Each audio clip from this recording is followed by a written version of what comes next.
Então, agora a gente entra para a nossa próxima fala, nossa próxima palestra. Eu vou convidar o Dr. João Paulo, ele é da UFJF e também da Secretaria Municipal de Saúde de Governador Valadares. Ele é médico e vai conversar com a gente sobre a doença Covid-19, sobre a transmissão, período de incubação, sinais e sintomas, tratamento, identificação de casos suspeitos de síndrome gripal e Covid-19 e o isolamento domiciliar. Então, pode ficar à vontade, doutor João Paulo. Bem, boa tarde a todos. Primeiro eu queria cumprimentar o superintendente, o Rômulo, e agradecer a todos pelo convite.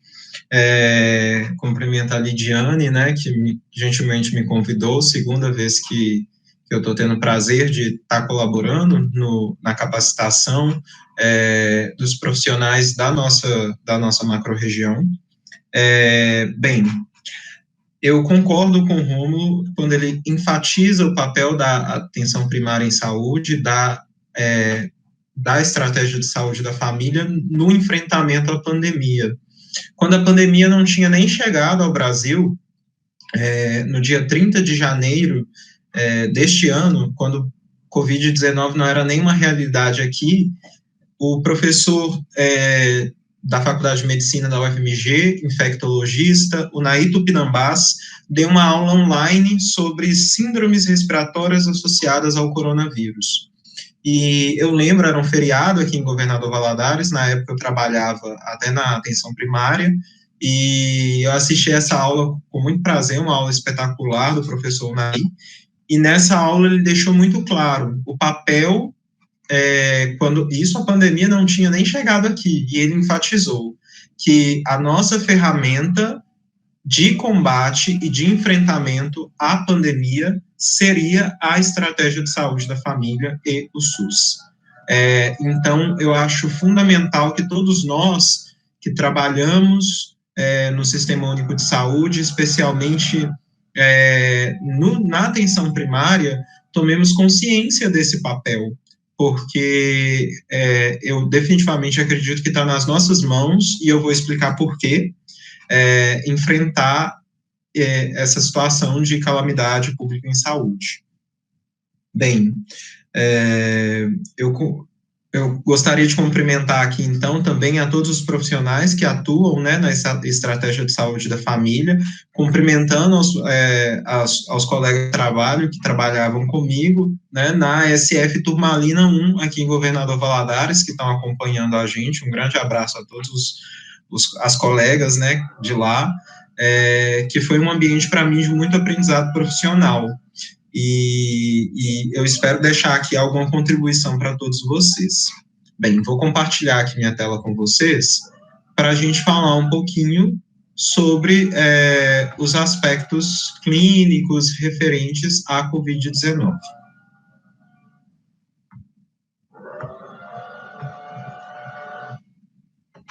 Bem, vamos lá.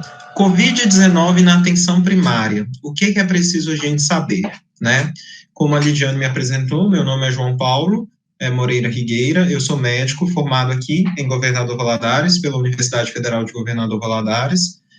Atualmente eu faço parte do programa de pós-graduação em Bioquímica e Biologia Molecular, e sou médico da Secretaria Municipal de Saúde, atuava na atenção primária, hoje estou mais na questão da vigilância, e também no Hospital Municipal.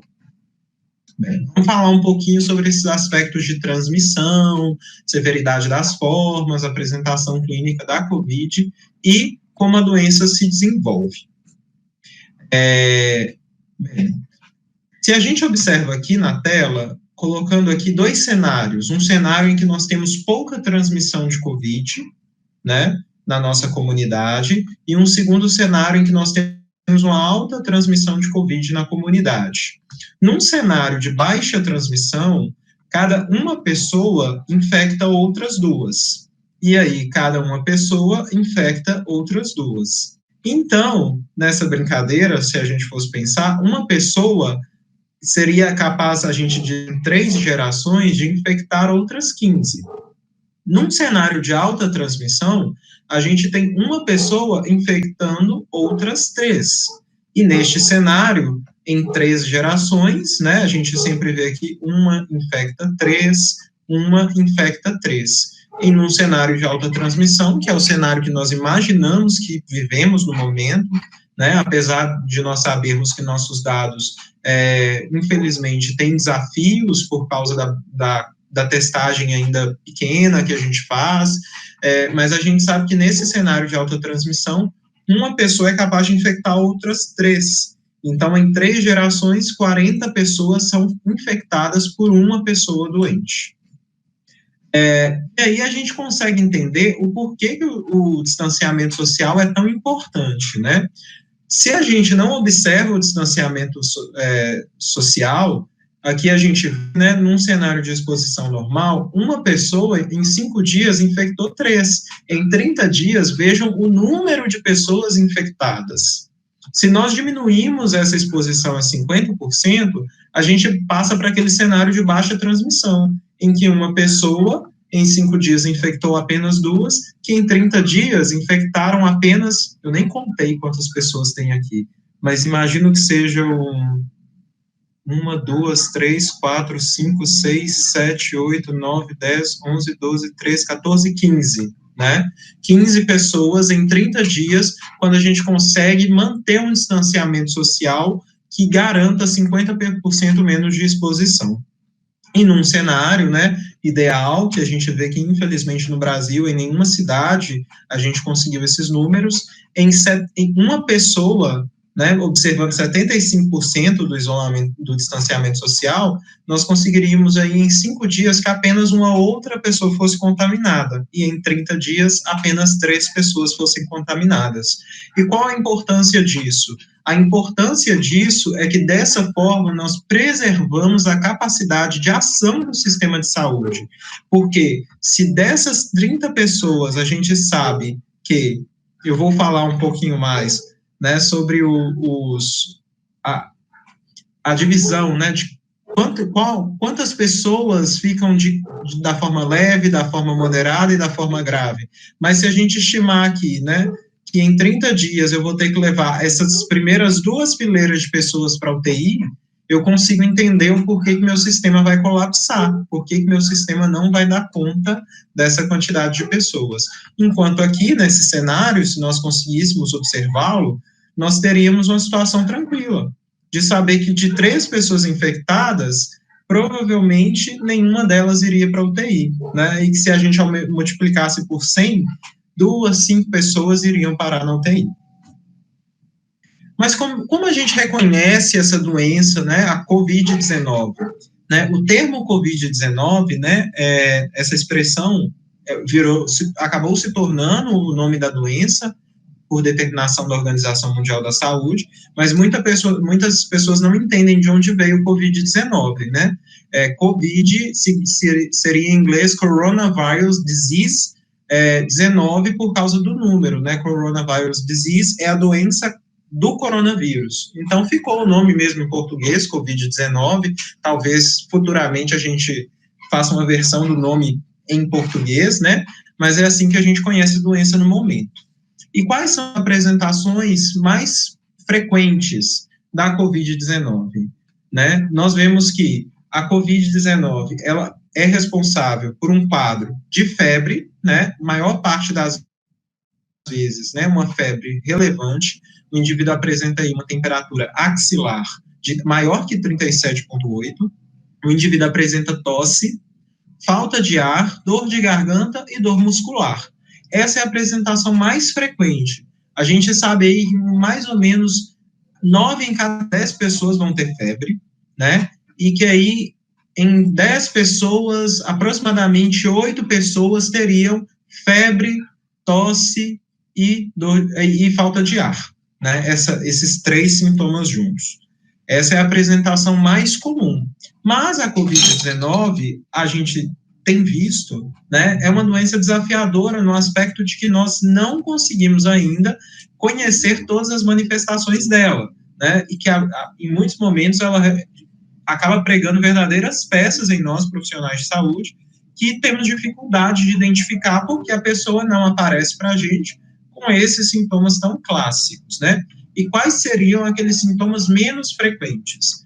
A falta de apetite, a produção de escarro, geralmente a tosse aqui é uma tosse sem catarro, enquanto aqui a gente pode ter a produção dele, confusão mental, a pessoa fica cansada, fadigada, tontura, dor de cabeça, dor no peito, tosse com sangue, diarreia, enjoo, vômitos, dor na barriga, olhos vermelhos e a perda da capacidade de sentir cheiros e gosto, né? O que a gente chama de anosmia e ageusia, né? Esses nomes complicados significam isso, a perda da capacidade de sentir o cheiro e o gosto das coisas. Esse sintoma tem sido muito descrito como um sintoma chave na COVID-19. Os pacientes têm relatado muito isso, boa parte dos pacientes, mas não significa que para ser COVID-19, necessariamente a gente precisa de ter perda de capacidade de sentir cheiro e gosto, né? Uma boa parcela dos pacientes tem relatado esse sintoma, mas nem todos os pacientes vão apresentá-lo. Então, nós devemos estar atentos a isso. Idosos, eles podem começar o quadro com diarreia, enjoo, vômito, falta de apetite, confusão mental, e só após alguns dias desenvolverem sintomas de falta de ar, de tosse e outros sintomas respiratórios.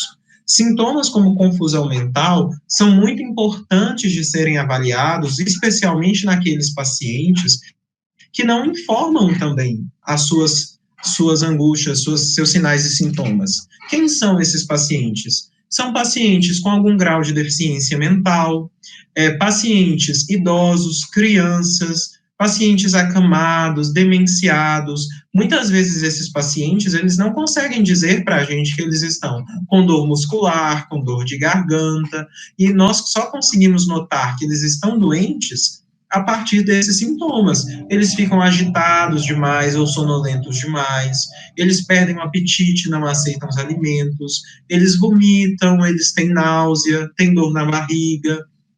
Então, esses sintomas, eles são principalmente mais importantes naquelas situações em que o paciente não consegue informar para a gente também os sinais e sintomas. Bem, falando sobre o espectro de severidade, a gente sabe que a COVID-19 vai causar uma pneumonia leve ou nenhuma pneumonia, um quadro apenas bem parecido com um resfriado comum, de nariz, né, aquela tosse leve, em 8 em cada 10 pessoas.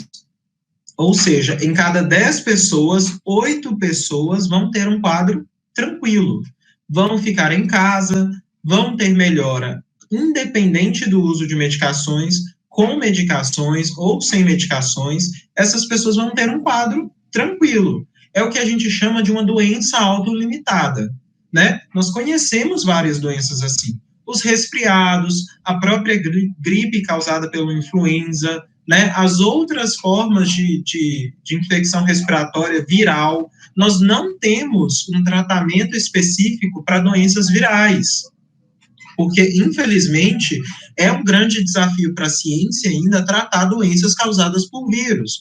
Diferente, por exemplo, né, da amigdalite, que a gente consegue dar um antibiótico, o paciente apresenta melhora aí de 2 a 3 dias depois do antibiótico, uma infecção urinária. Essas doenças virais, elas são diferentes. Então, por exemplo, é como uma diarreia, que a gente fala para o paciente, olha, isso é uma virose. O importante nessa fase é o paciente se hidratar, repousar, e observar os sinais e sintomas de gravidade. É isso que é importante. E isso acontece também com a COVID-19. 8 em cada 10 pessoas vão ter um quadro leve. Se nós fôssemos falar ainda em 10 pessoas, eu poderia dizer que 1,5 pessoa em cada 10 apresentaria um comprometimento severo, ou seja, uma necessidade de ser internada, aquilo que a gente chama de síndrome respiratória aguda grave. Por que eu coloquei 15 em 100? Porque para a gente fazer esse raciocínio melhor, né? Porque como é que a gente pensa em 1,5 pessoa, né? Então, eu aumentei o número. Isso dá, só comparando essas duas coisas, a gente consegue ver a dimensão. A proporção de pessoas que agrava, que fica grave, é pequena se você pega o número total de casos. O problema é, se todo mundo adoece ao mesmo tempo, eu tenho muita gente precisando de internar. Este é o grande problema. E, infelizmente, nunca, em situação nenhuma, país nenhum, por mais rico e estruturado que seja o sistema de saúde, vai conseguir dar conta de toda a população adoecendo ao mesmo tempo. Soma-se isso o fato de que ainda as pessoas adoecem por outras causas, né? As pessoas continuam tendo AVCs, continuam infartando, continuam precisando fazer cirurgias, né? As pessoas vão ao hospital porque vão ganhar crianças, né? Enfim, então, soma-se a toda a demanda de saúde existente, mais essa demanda de saúde. Então, apenas 15 em cada 100 pessoas, ou se nós fôssemos falar para 10, uma pessoa e meia em cada 10 precisaria de internação. Pacientes críticos que vão precisar ser assistidos, ser cuidados em unidades de terapia intensiva, são 5 em cada 100, ou seja, seria meia pessoa em 10, né? É uma porcentagem, é um contingente, é um grupo de pessoas muito pequeno, se nós formos imaginar que nós temos poucas pessoas adoecendo. Se nós temos apenas 100 casos de Covid em Minas Gerais, nós temos UTI tranquilamente para todo mundo. Mas se nós temos 1 milhão de casos, nós vamos ter aí um número muito maior, né? Se em 100 pessoas, 5 precisam de UTI, em 1.000 pessoas, 10 vão precisar. Em 2.000, e aí nós vamos vendo como o número vai crescendo. E aí a gente consegue entender qual é a importância das medidas de prevenção e do cuidado precoce, e eu vou falar um pouco sobre o cuidado precoce, que é o nosso foco aqui. Nós vamos entendendo a importância desse cuidado precoce e da prevenção para evitar que muitas pessoas adoeçam ao mesmo tempo. E, João Paulo, quantas pessoas vão morrer de Covid?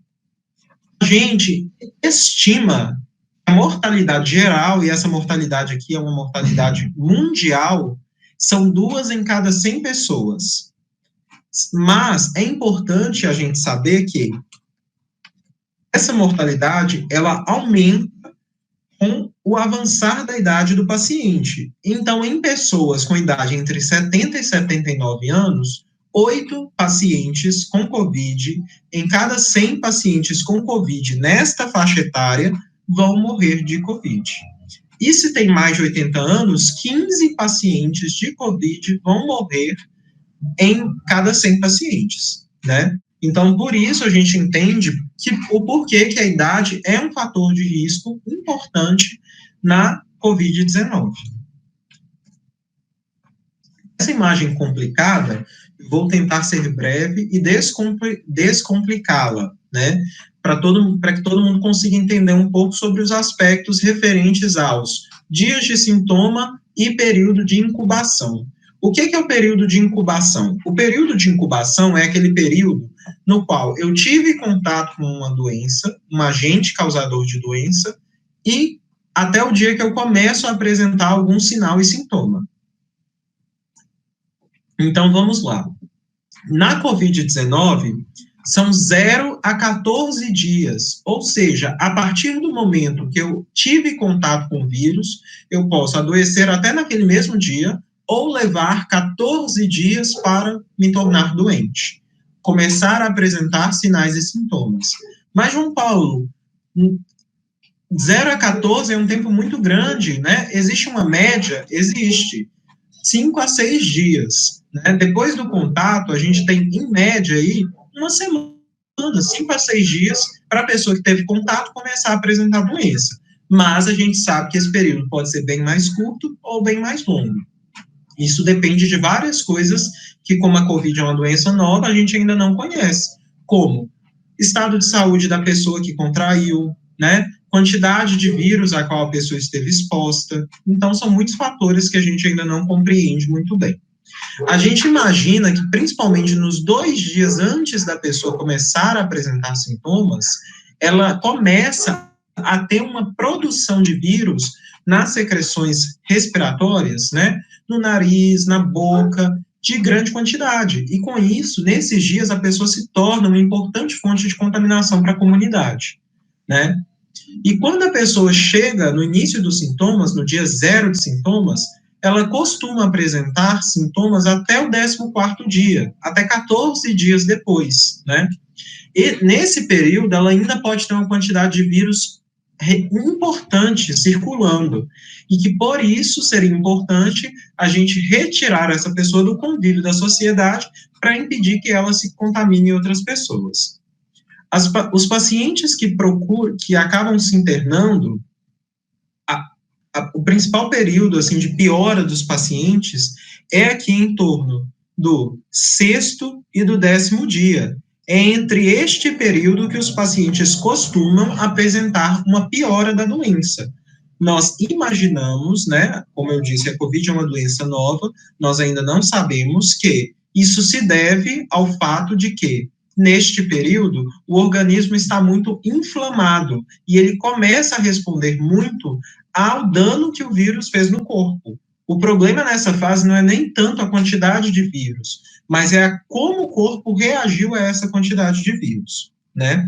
E aí a gente tem um período variável, né? Os pacientes costumam ficar internados entre 9 e 17 dias, são pacientes que muitas vezes precisam de ficar usando oxigênio, né? E por isso eles têm uma internação um pouco mais longa, e os pacientes que vão a óbito costumam ir a óbito entre 7 e 14 dias da internação. Então, resumindo, a gente tem aí 0 a 14 dias para a pessoa exposta começar a apresentar sinal e sintoma, mais ou menos 5 a 6 dias, né, de sintoma, e a gente sabe que a transmissão pode acontecer até o 14º dia, né?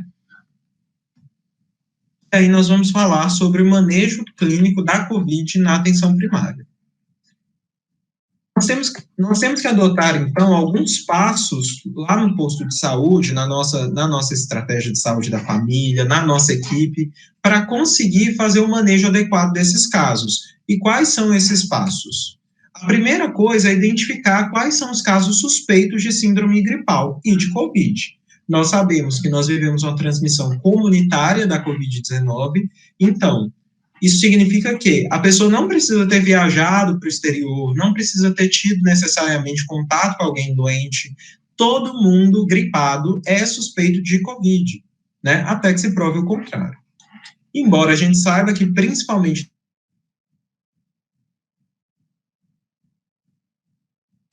que nós tivemos a campanha de vacinação, né? Mas a gente sabe que mesmo pessoas vacinadas podem ter influenza, né? Que a vacina só protege 80% das pessoas vacinadas. Então, todo caso de gripe pode ser COVID, mas pode ser também outros vírus. Nós temos que tomar as medidas para evitar o contágio na UBS, que tudo que a gente não quer que, né, nós profissionais nos contaminemos, e nem que nossos outros pacientes, não COVID, né, se contaminem dentro da nossa unidade. Nós temos que dividir e estratificar a gravidade desse quadro do paciente. Nem toda síndrome gripal é igual, e nós precisamos identificar aqueles fatores que podem levar um paciente a progredir mal. Nos casos leves, nós temos que fazer um manejo terapêutico e indicar e orientar o isolamento domiciliar. E nos casos graves, nós temos que encaminhá-los devidamente, de preferência por escrito, com devido contato, da forma como manda o figurino, né, uma referência bem feita às unidades de urgência e emergência e unidades hospitalares. Notificar imediatamente a nossa obrigação enquanto profissionais de saúde, monitorar, fazer o monitoramento clínico desses pacientes, né, e estabelecer as medidas de prevenção comunitária e apoio à vigilância ativa, né, é aquilo que a Lidiane falou, essa é uma equipe estratégica e que age ativamente, e que não é uma equipe reativa, é estar atento, né, instituir as medidas de prevenção, é correr atrás, é buscar novos focos dentro da comunidade de casos. Esse é o nosso papel. Até aqui, gente, essas informações todas, eu sempre embaixo da tela deixo as referências, e eu fui tentando, assim, dar uma simplificada na linguagem. né, daqui para frente, quando eu falo das definições de caso, eu deixei exatamente da mesma forma que está lá no manual, para não criar confusão, ok? O que é um caso de síndrome gripal, né? Síndrome gripal é qualquer indivíduo com um quadro respiratório agudo, ou seja, aquele indivíduo que já tem uma tosse há 4, 5, 6 meses, não é um quadro de síndrome gripal, porque o quadro dele não começou agudo, né? Caracterizada por uma sensação febril ou febre, mesmo que relatada, ou seja, eu não preciso ter necessariamente que medir no paciente uma temperatura maior que 37,8. Se o paciente relata para mim que ele tem uma sensação de febre, isso é suficiente para que eu inclua o paciente dentro do critério, acompanhada de tosse ou dor de garganta, ou coriza, nariz correndo, ou dificuldade respiratória. Qualquer indivíduo, então, quadro respiratório agudo, febre ou sensação febril, e um sintoma respiratório, que pode ser tosse, dor de garganta, coriza, dificuldade respiratória, é um caso de síndrome gripal. Em crianças, qualquer obstrução nasal sem outro diagnóstico, a gente considera também um quadro de síndrome gripal. Em idosos, a gente tem que lembrar que a febre pode estar ausente, e que aí a gente precisa, como eu falei, estar atento a outros critérios, como síncope, né, que são os desmaios, confusão mental, sonolência excessiva, irritabilidade e inapetência, que é a falta de apetite. O que é um quadro de síndrome respiratória aguda grave? Toda síndrome respiratória aguda grave, ela é uma síndrome gripal que piorou, né? Ela é uma evolução da síndrome gripal. Então, é um paciente que tem uma síndrome gripal, mas que apresenta também falta de ar, dispneia, desconforto respiratório, ou pressão persistente no tórax, ou saturação menor que 95% em ar ambiente, ou esteja com os lábios ou rosto azulados. Esse paciente é um paciente grave e ele precisa de manejo hospitalar. Esse não é um paciente que eu posso segurar no meu posto, né? Esse paciente, ele tem que ser referenciado para retaguarda de urgência e emergência o mais rápido possível.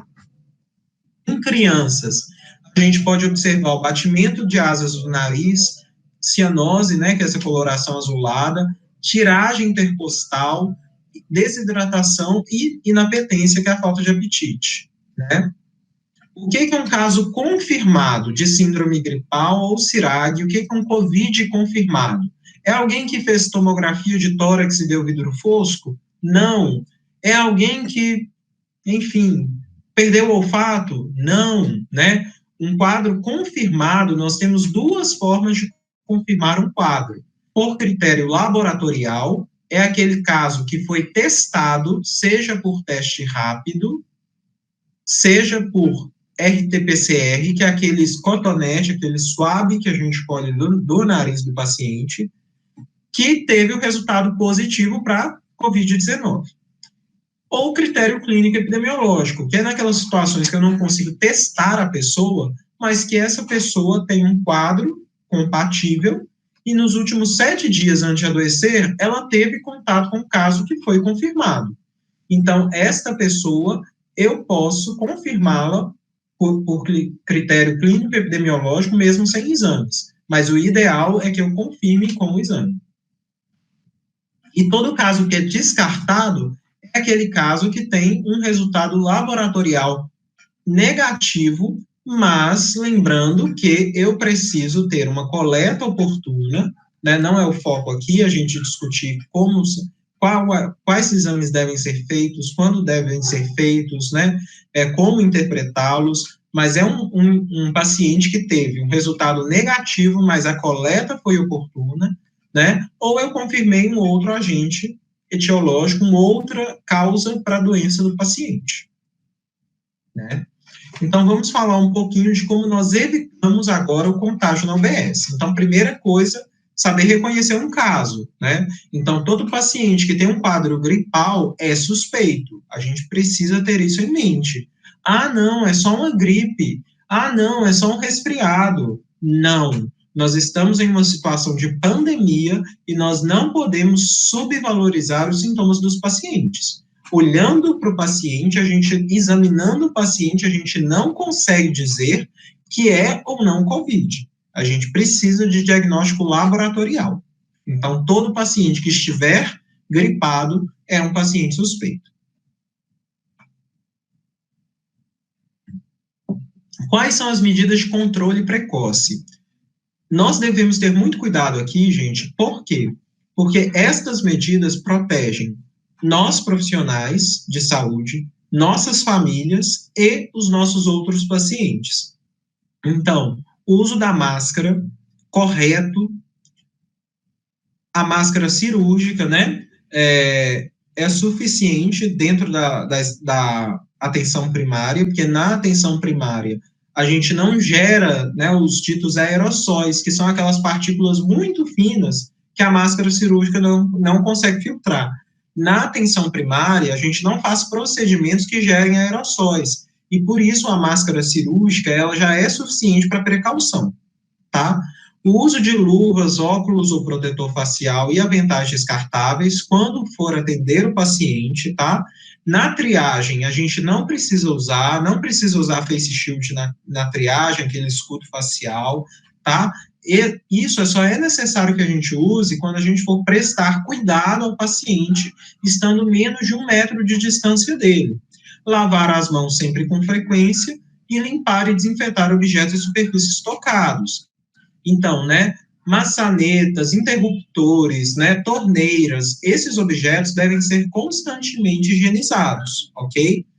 Lembrando sempre, gente, que a distância, estar a mais de 1 metro da pessoa, já é uma medida de precaução, que deve também ser adotada. O profissional deve evitar estar muito perto do paciente, estar perto realmente só na hora do exame físico.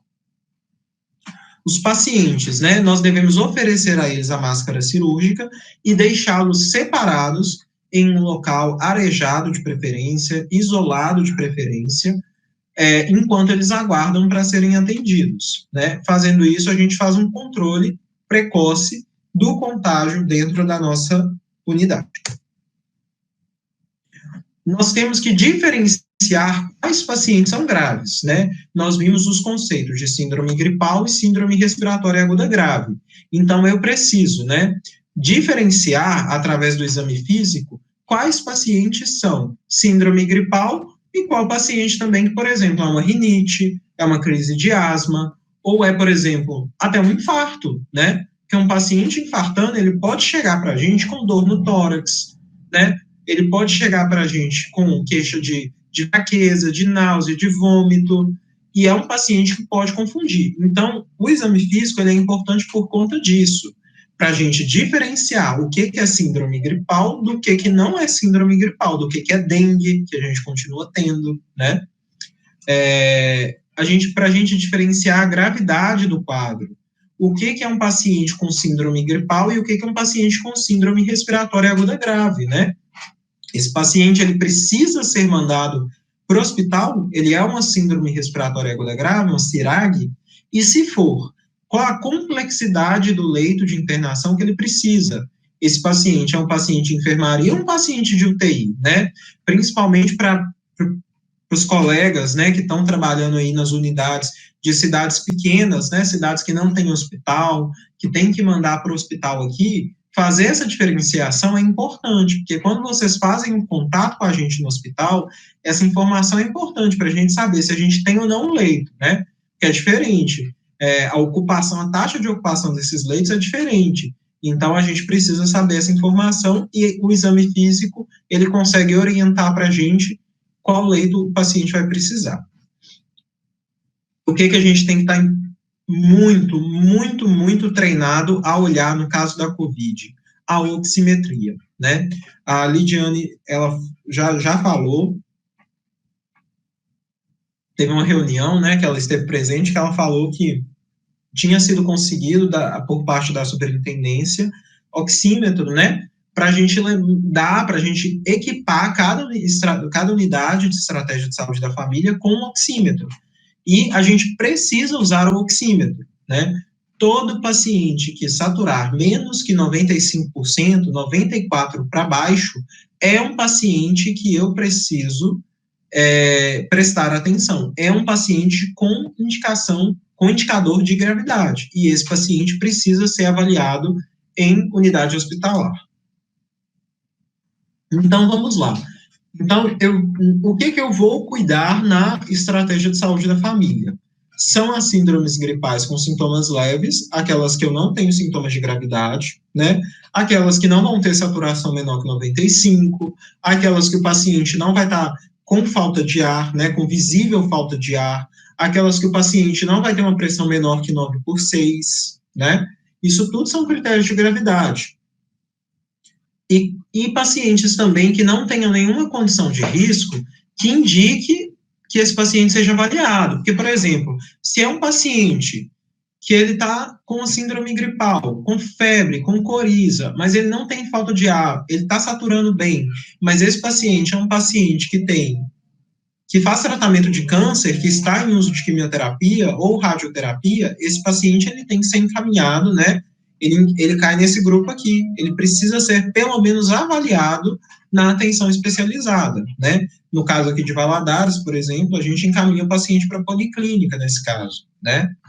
E o paciente que apresentar sinal ou sintoma de gravidade, então é a saturação menor que 95%, né? É aquele paciente que está com falta de ar, e pode estar até saturando mais que 95%, mas você vê que o paciente está com a respiração cansada.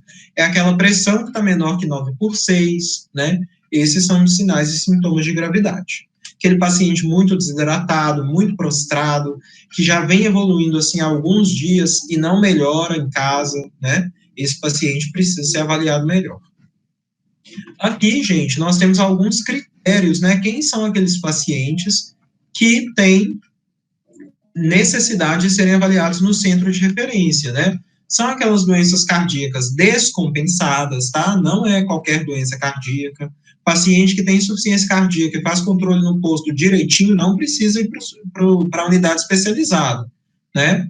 Aquele paciente que nasceu com algum problema cardíaco, aquele paciente que tem doença respiratória descompensada, né? Aquele paciente que tem fibrose cística, as crianças com doença pulmonar crônica de prematuridade, né, que nasceram, muitas vezes ficaram, né, em UTIs neonatais e desenvolveram problema pulmonar, aqueles pacientes que fazem diálise, né, os pacientes renais crônicos avançados, paciente com imunossupressão, quimioterapia, radioterapia, ou faz tratamento para artrite reumatoide, toma muito corticoide. Então, são esses casos que a gente precisa encaminhar o paciente para ser melhor avaliado. Como nós vamos manejar os casos leves, que são os casos que a gente fica na atenção básica? Nós temos as medidas clínicas e as medidas farmacológicas. De medidas clínicas, o que nós temos, né? O paciente ele deve ser isolado pelo período de 10 dias a partir do início dos sintomas, né? Embora a referência aqui esteja falando que é desse manual na versão 9, esse isolamento a partir de 10 dias, ele veio a partir de uma atualização da Secretaria Estadual de Saúde, que já modificou o isolamento, o tempo de isolamento. O Centro de Controle de Doenças, né, dos Estados Unidos e as grandes instituições de infectologia da Europa também reduziram para 10 dias. Então, a Secretaria Estadual de Saúde, ela veio nessa mesma tendência, né, embora o Ministério da Saúde, a nível federal, não tenha modificado ainda, mas por isso nós estamos fazendo isolamento dos pacientes sintomáticos a partir de 10 dias. Os contatos continuam sendo isolados por 14 dias, né? E nós devemos revisar esse paciente a cada 24 horas. Aqui, gente, a Lidiane talvez depois pode até confirmar para a gente, né? Que ela mencionou aí que ocorreu uma atualização, aí eu perdi essa atualização talvez, né?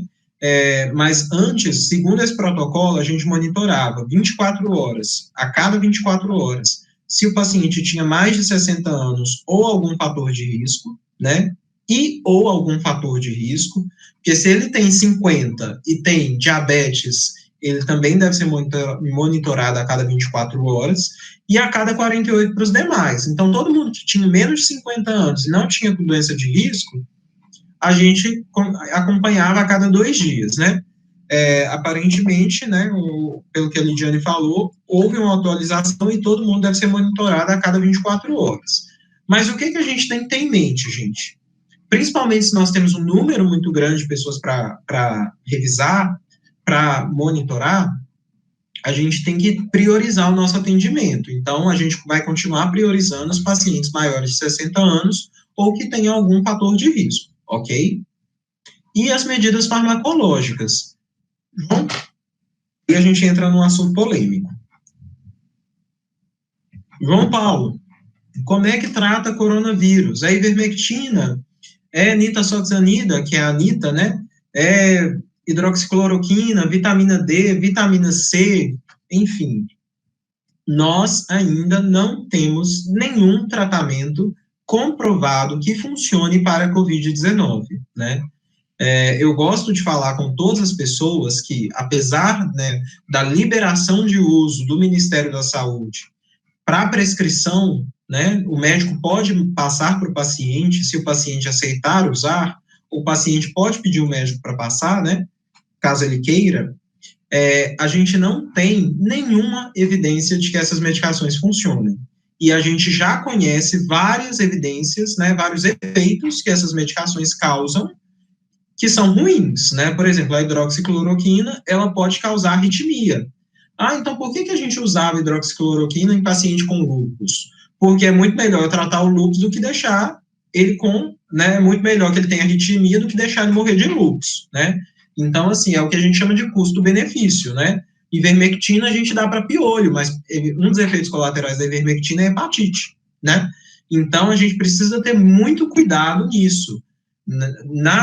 Nessa capacitação que eu dei para os médicos, eu destrinchei, né, dei mais detalhes sobre as medidas farmacológicas, né, porque a prescrição ela é um ato médico, e expliquei melhor, né, mas, de forma geral, o que vocês, ACS, enfermeiros, gestores, precisam falar para a população, né? O mais importante na Covid-19 é o repouso, a hidratação e o controle dos sintomas. É o analgésico para febre, é o remédio de dor para dor, e estar atento aos sinais de gravidade, que são falta de ar, dessaturação, o paciente muitas vezes não sabe informar, porque não tem oxímetro em casa, né? Mas aí a gente orienta o paciente. Falta de ar ou febre que não melhora, apesar do uso de remédio, é igual a emergência, ok? O uso do oseltamivir nos casos indicados, né? O oseltamivir, não sei se vocês lembram lá no início que eu falei que nós não temos tratamento efetivo para doenças virais. Na verdade, a gente pode considerar a gripe por influenza uma exceção, né? Que nós temos o oseltamivir. Mas o oseltamivir não é nem nenhuma maravilha assim, que a gente precisa começar ele bem no início, porque senão ele não apresenta um efeito muito bom, enfim. Mas esse remédio, né, o Tamiflu, como é conhecido pelo nome comercial, ele é indicado em alguns casos, né?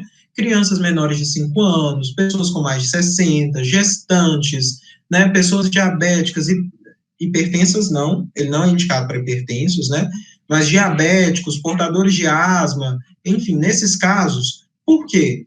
Porque, João Paulo, mas o oseltamivir trata a COVID? Não, as pesquisas ainda não mostraram benefício do uso do oseltamivir na COVID, mas a gente sabe que aquele quadro de síndrome gripal pode ser COVID como pode ser gripe, por influenza. Então, por isso é importante, né, da gente estar na cabeça de que nos casos indicados, nos pacientes que tenham fatores de risco para progredir com síndrome respiratória aguda grave, a gente precisa providenciar para eles o uso do oseltamivir.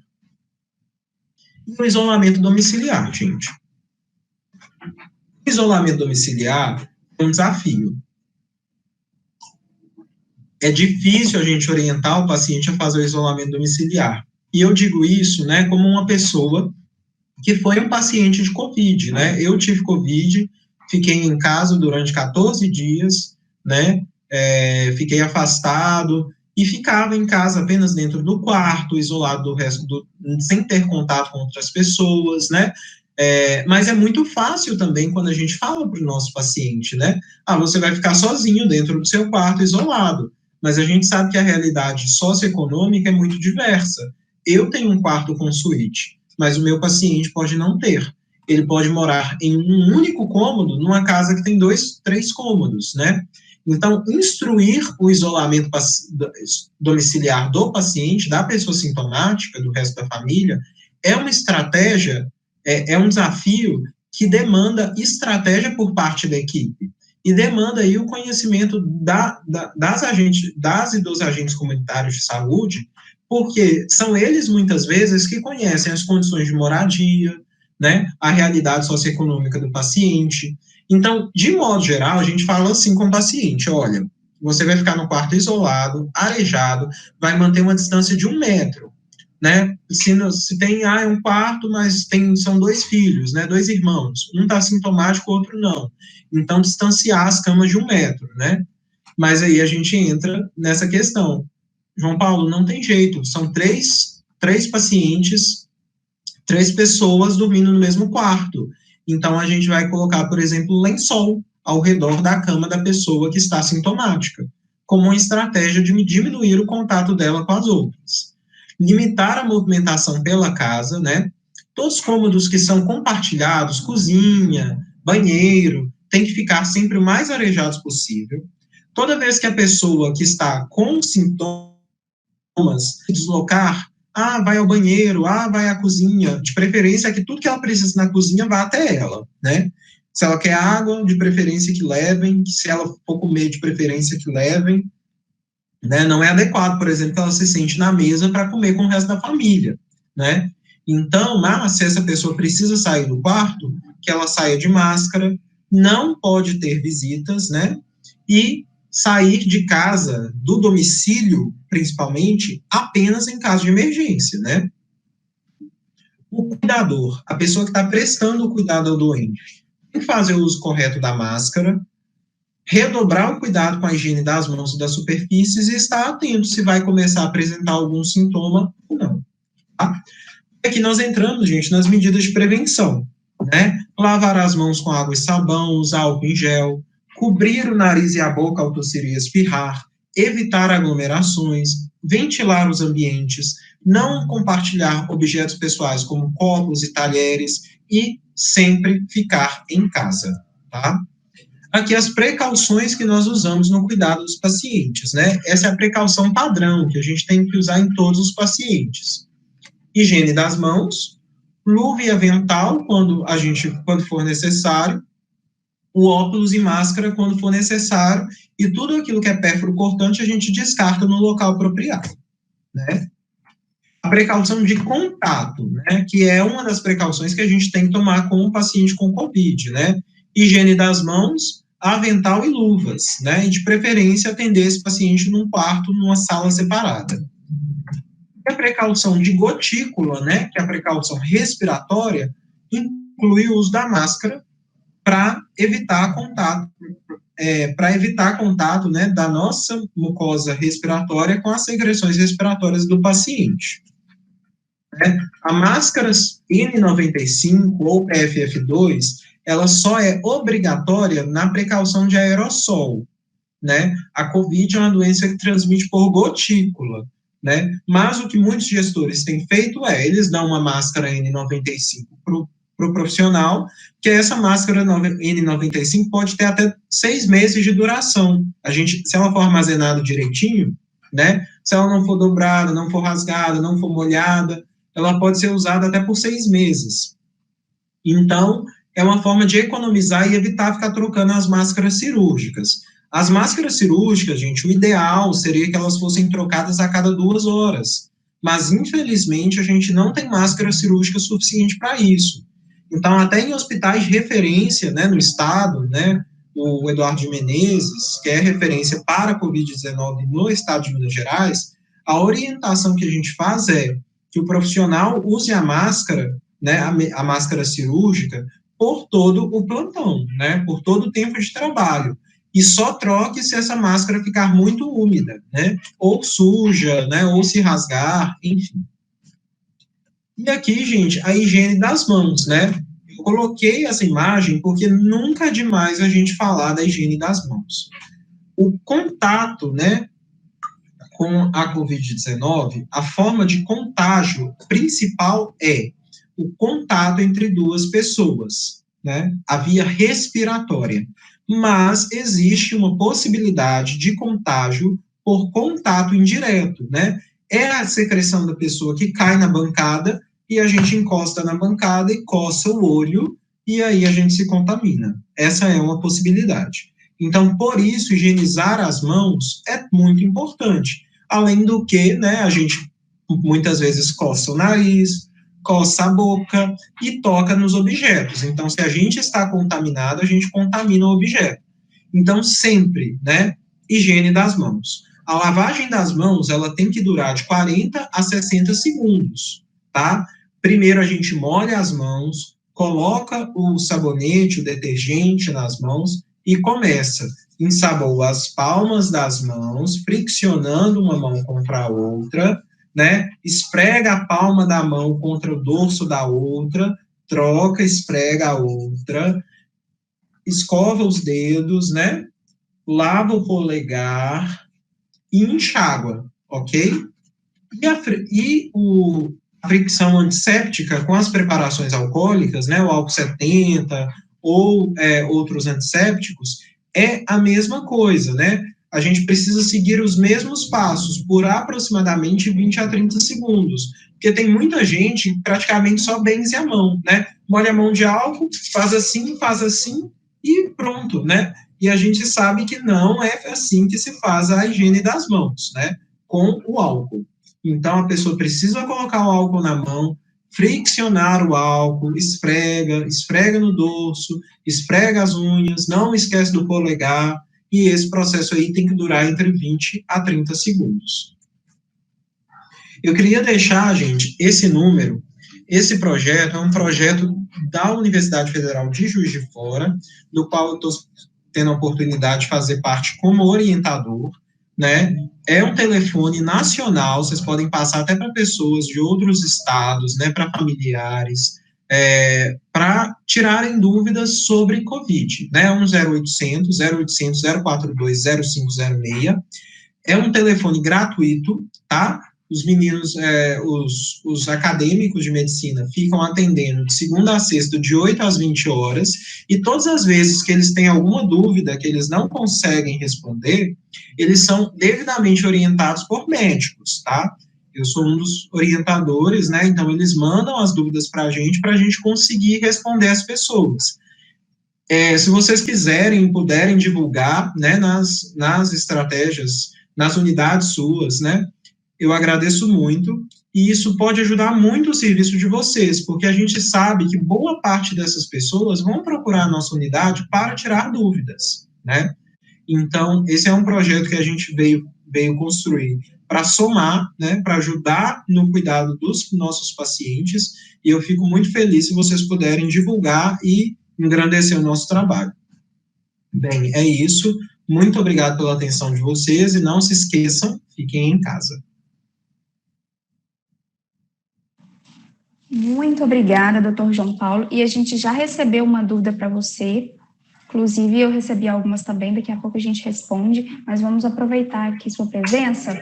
Nicole de Jesus Paranhos coloca, por favor, enfatize as precauções... Oi?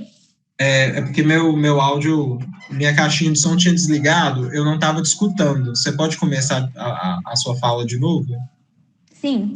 É uma pergunta que veio aqui no chat para você. Nicole de Jesus Paranhos coloca, enfatize, por favor, as precauções em relação à nebulização no domicílio, visto que este faz liberação de aerossóis.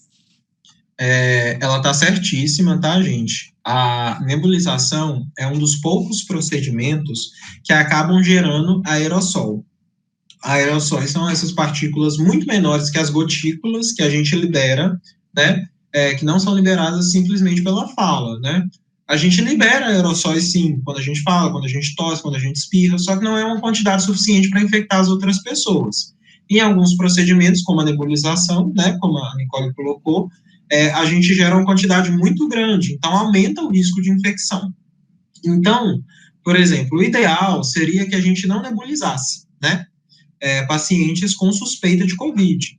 Né? Então, por exemplo, aquele paciente que tem asma e tem COVID, né, e muitas vezes o quadro infeccioso, ele traz uma agudização do quadro de asma. Então, esse paciente vai precisar de medicação, né? Então, muitas vezes é um paciente que já faz uso do Berotec, do Atrovent, nebuliza. O ideal seria que o médico, se possível, trocasse a medicação, né, para os aerossóis dosimetrados, para as bombinhas, né, para diminuir o risco de contágio. Então, né, aos colegas aí que acompanham a gente na aula, os farmacêuticos, né, toda a equipe, agentes comunitários, tá lembrando os médicos disso, né? Doutor, fulano costuma fazer muita nebulização, dá para a gente trocar a medicação, né? Agora, se não tiver como trocar, se for o único recurso que a gente tiver disponível, o paciente, quando for nebulizar, ele tem que estar no ambiente o mais arejado possível, sozinho, tá? E os aerossóis aí costumam ficar dispersos por 1 a 2 horas, né? Então, seria ideal que ninguém tivesse contato, né, dentro do quarto, nesse período, de 1 a 2 horas depois da nebulização. Por isso que eu falo que eu prefiro trocar o remédio do que orientar, porque eu acho que muitas vezes, né, fica difícil a gente tomar esse cuidado todo. Ok, deixa eu ver se tem mais alguma. Érica Fernandes pediu para falar sobre o período de transmissibilidade. Érica, então, período de transmissibilidade, como eu disse, COVID, doença nova, nós não entendemos, sabemos muita coisa, então pode ser que daqui 2 anos ou 2 dias saia informação nova, né? Inicialmente, nós adotávamos a quarentena por 14 dias, né? A partir do dia 0 de sintomas, o paciente era isolado por 14 dias. Hoje, o Centro de Controle, o CDC, né, dos Estados Unidos, o Centro de Controle de Doenças Infecciosas, os institutos de infectologia da Europa, ontem eu estava participando de algumas aulas virtuais também da Sociedade Brasileira de Infectologia, eles já têm recomendado o período de 10 dias, né? Mas o que a gente precisa enfatizar é que 10 dias se o paciente já estiver bom, porque o paciente, a gente imagina que ele continua transmitindo enquanto ele continuar apresentando sinais e sintomas. Então, aquele paciente que chega no 10º dia de sintoma e ainda está tossindo, ainda está com coriza, ainda está com falta de ar, é um paciente que vai precisar estender a quarentena. De qualquer modo, é no mínimo 10 dias a partir do início dos sintomas e no mínimo 72 horas após o desaparecimento dos sintomas.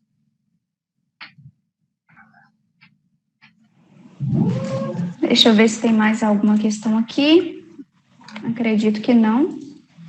Tem umas que foram para mim. Então, eu vou responder algumas questões aqui. Doutor João Paulo, mais uma vez, muito obrigada por colaborar aqui conosco. Tenho certeza que todos aprenderam muito com a sua aula. Foi uma aula mesmo, verdadeiramente. E a gente agradece muito a sua presença, a sua participação, seus ensinamentos. Mais uma vez, obrigada. É um prazer, Lidiane. Sempre que preciso, é um prazer estar aqui conversando com vocês. Obrigado a vocês.